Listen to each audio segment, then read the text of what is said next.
김순자는 70살의 여인입니다. 그녀는 서울 변두리 낡은 아파트에서 홀로 살아갑니다. 그런데 이 할머니, 평범한 노인이 아닙니다. 1960년대, 그녀는 북파공작원으로 적진에서 총알을 피해 달렸던 인물입니다. 그때 그녀의 손에는 지금 낡은 흑백 사진 한 장이 쥐어져 있습니다. 사진 속엔 미소 짓는 한 남자가 있습니다. 누구일까요? 순자는 그 사진을 보며 눈물을 삼킵니다. 그 순간 거실에서 아들 민수와 며느리 영희가 다투는 소리가 들려옵니다. 그 돈으로 차 샀잖아. 그 돈, 순자의 노후 자금입니다. 갑자기 문이 벌컥 열리고 영희가 소리칩니다. 시어머니, 이제 결정했어요. 무슨 결정일까요?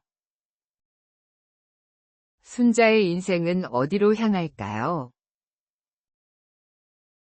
그 낡은 아파트는 1980년대에 지어진 건물입니다. 복도에는 깜빡이는 형광등이 있고 벽에는 갈라진 페인트가 세월을 말해줍니다. 순자의 집 거실에는 빛바랜 꽃무늬 소파가 놓여 있고 작은 TV 옆에는 오래된 라디오가 자리 잡고 있습니다.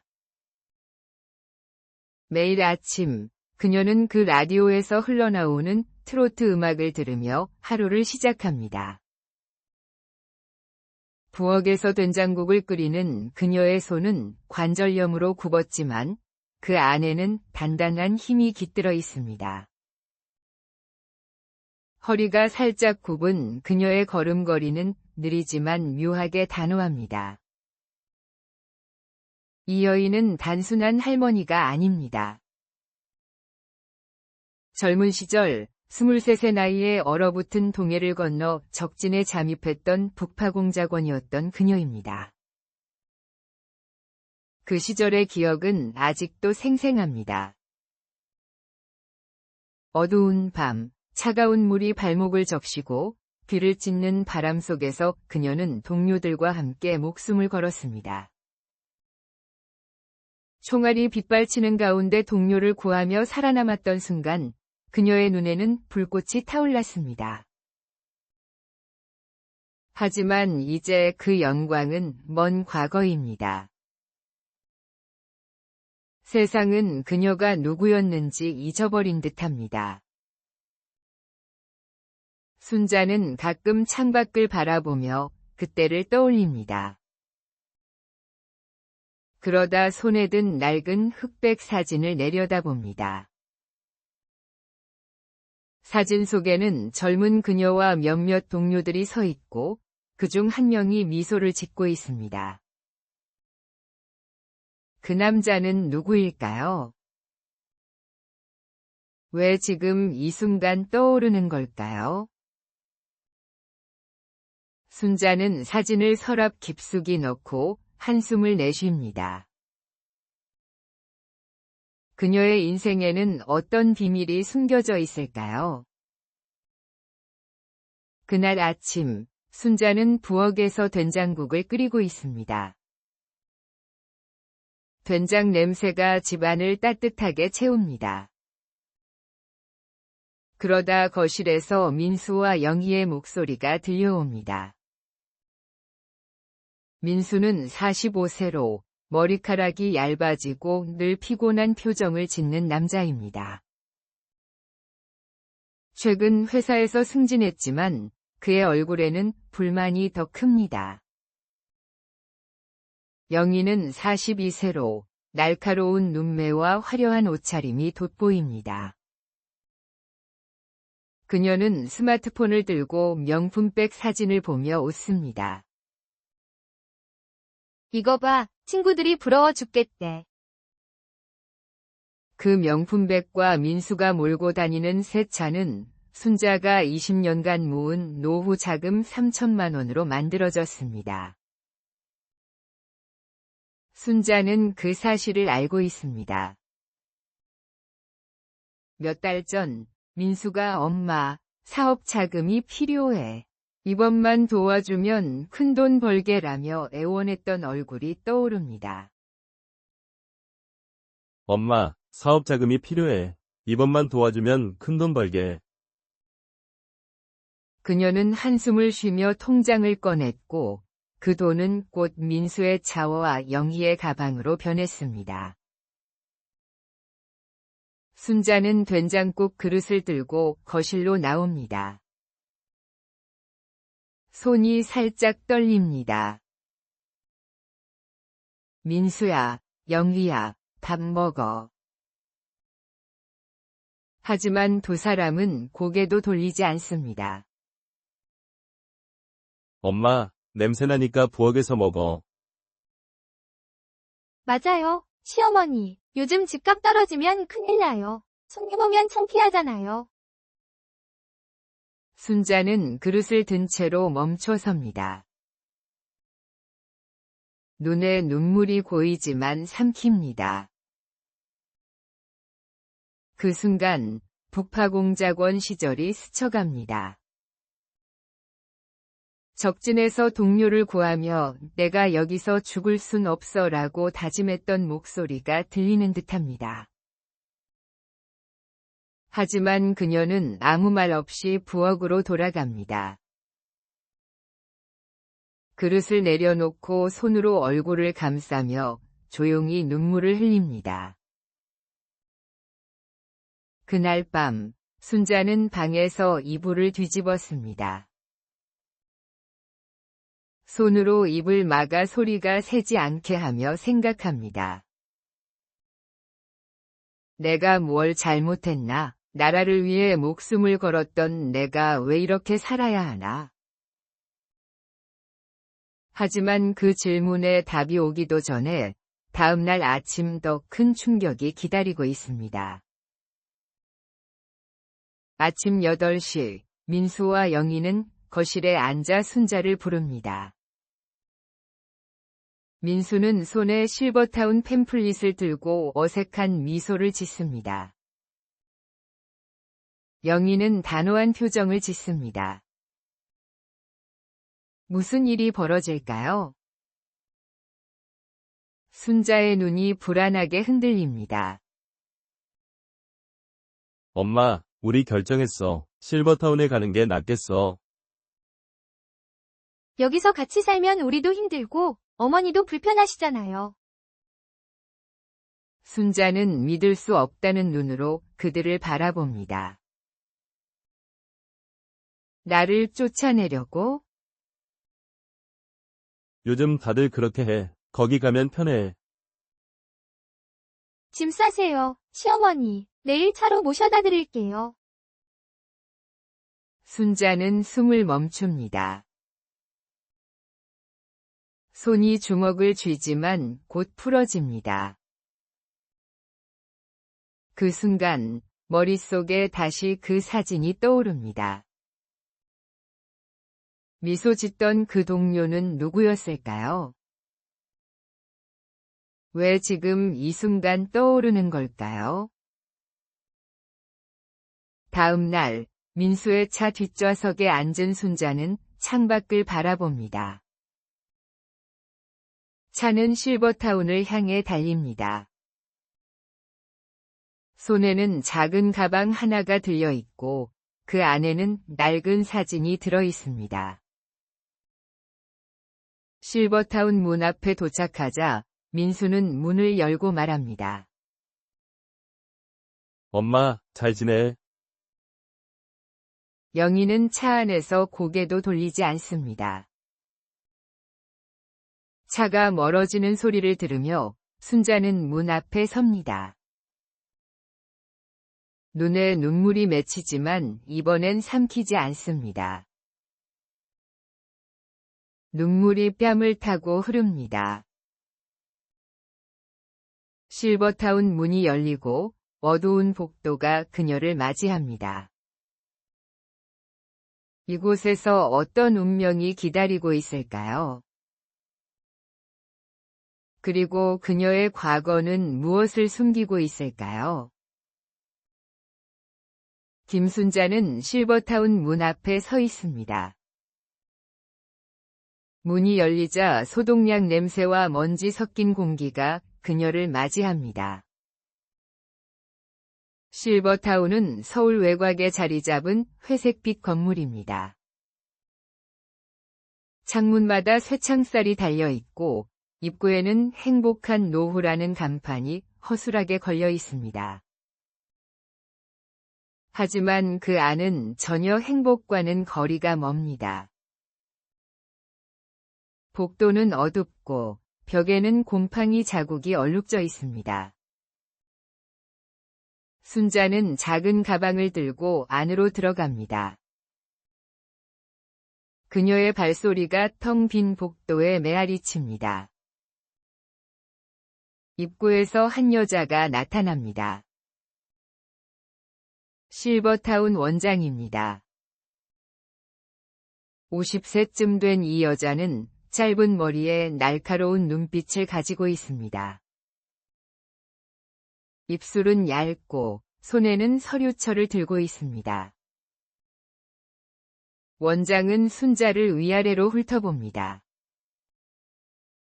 김순자 씨 맞죠? 여기서 조용히 지내세요. 규칙 어기면 쫓겨납니다.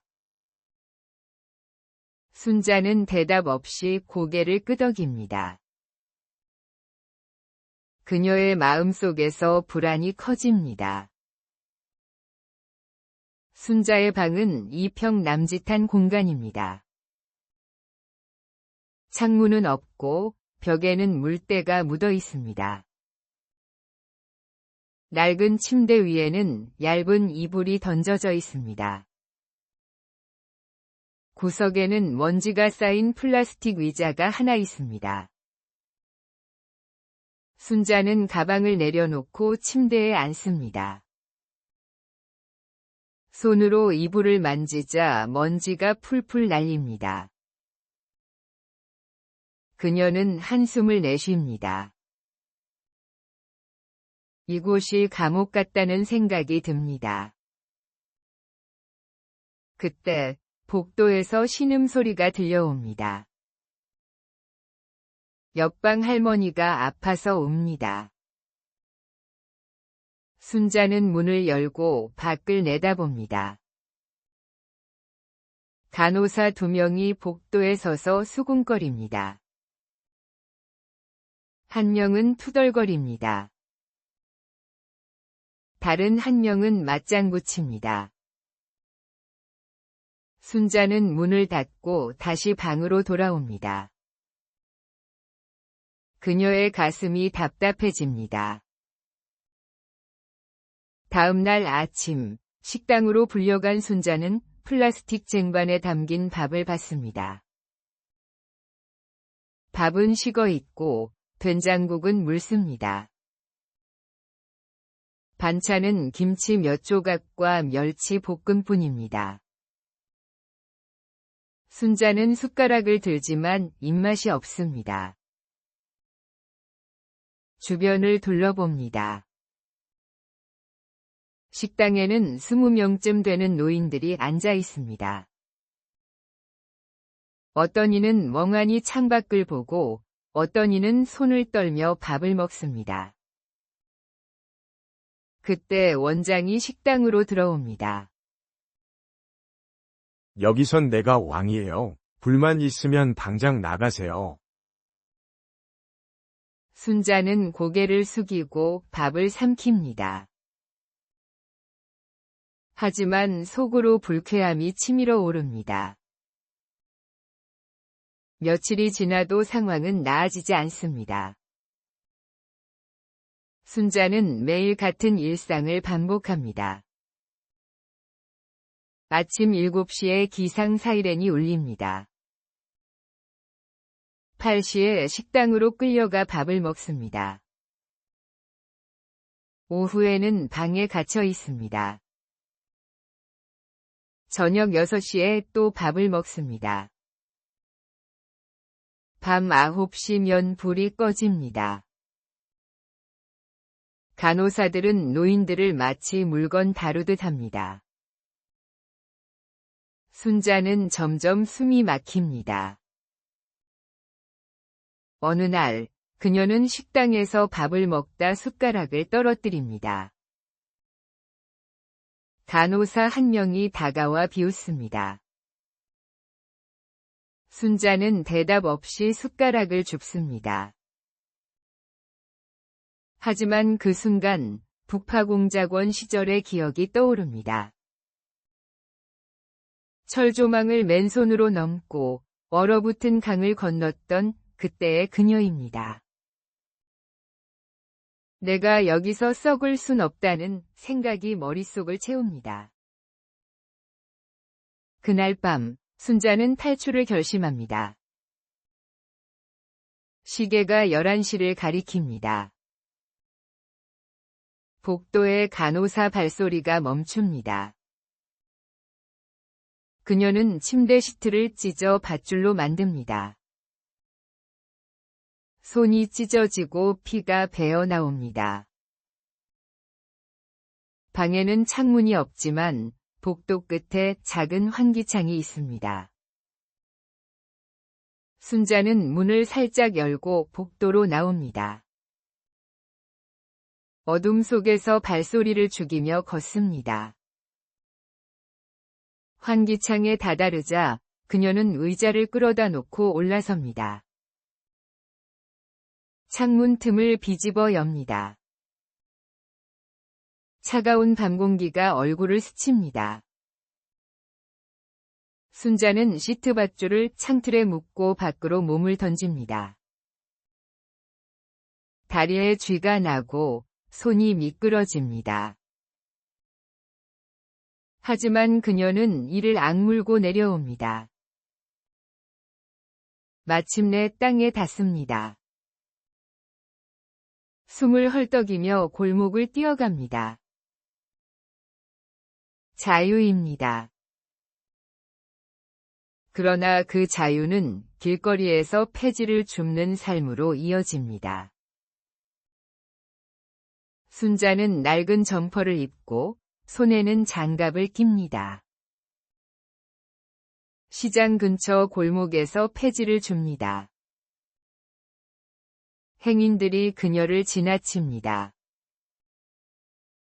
한 행인이 말합니다. 순자는 속으로 답합니다. 갈 데가 없어요. 그러던 어느 날, 폐지 더미에서 낡은 사진을 발견합니다. 손이 떨립니다. 북파공작원 시절 동료들과 찍은 사진입니다. 그중 한 명, 박영식이 미소 짓고 있습니다. 그가 살아있을까? 라는 희망이 생깁니다. 순자는 사진을 품에 넣고 결심합니다. 그를 찾아야 한다고. 순자는 박영식을 찾기 시작합니다. 그녀는 폐지를 주운 돈으로 버스를 탑니다. 서울 도심으로 향합니다. 손에는 사진이 들려 있습니다. 얼굴에는 단호함이 묻어 있습니다. 시장에서 노점상들에게 물어봅니다. 박영식이라는 사람 아세요? 대부분 고개를 젓습니다. 하지만 한 노점상 할아버지가 기억을 더듬습니다. 강남에서 사업으로 돈 벌었다던데 큰 빌딩 주인이라더라. 순자는 그 말을 듣고 강남으로 갑니다. 허름한 옷을 입은 채 그녀는 고층 빌딩이 즐비한 거리를 걷습니다. 발이 아프고 숨이 차오릅니다. 하지만 포기하지 않습니다. 마침내 한 빌딩 앞에 도착합니다. 유리문이 반짝이고 입구에는 경비원이 서 있습니다. 순자는 망설이다 다가갑니다. 경비원은 그녀를 위아래로 훑어봅니다. 할머니, 여기서 뭐 하세요? 폐지 주우러 가세요라는 말이 튀어나옵니다. 박영식 씨를 찾아요. 경비원이 웃으며 쫓아내려 합니다. 그때 빌딩 문이 열리고 정장 차림의 노인이 나옵니다. 박영식입니다. 75세의 그는 머리가 희끗하고 얼굴에 주름이 깊습니다. 하지만 눈빛은 날카롭습니다.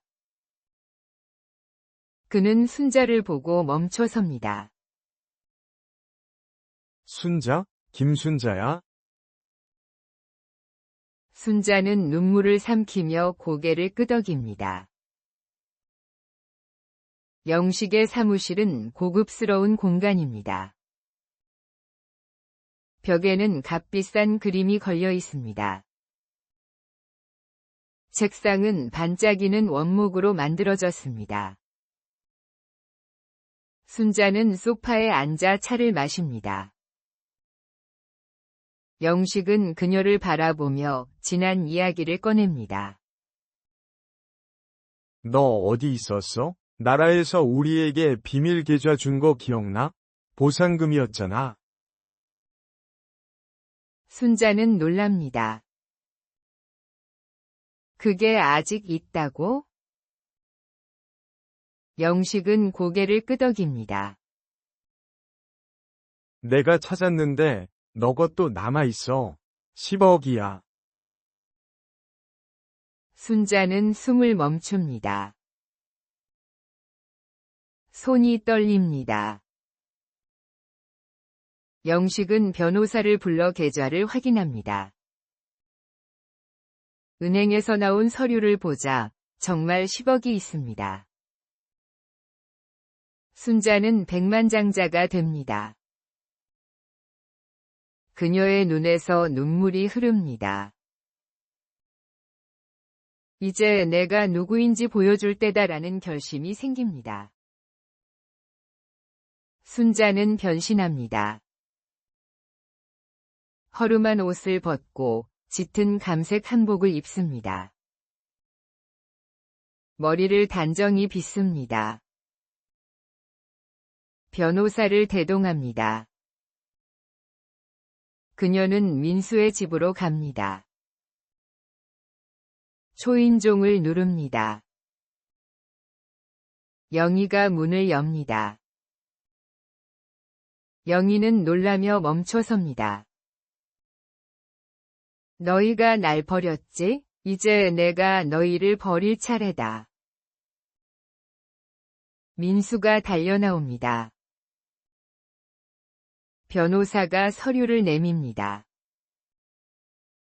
김순자님은 이 집과 재산의 법적 소유주입니다. 노후 자금 반환 소송 결과 이자 포함 5천만 원을 즉시 내세요. 영희와 민수는 얼어붙습니다. 순자는 집을 되찾습니다. 그들을 쫓아냅니다. 그리고 실버타운을 매입합니다. 따뜻한 공간으로 바꿉니다. 순자는 자유를 찾습니다. 실버타운에서 노인들과 밥을 먹습니다. 웃음소리가 퍼집니다. 한강을 바라봅니다. 이제야 나를 찾았다. 그녀의 얼굴에 미소가 번집니다. 바람이 부드럽게 뺨을 스칩니다.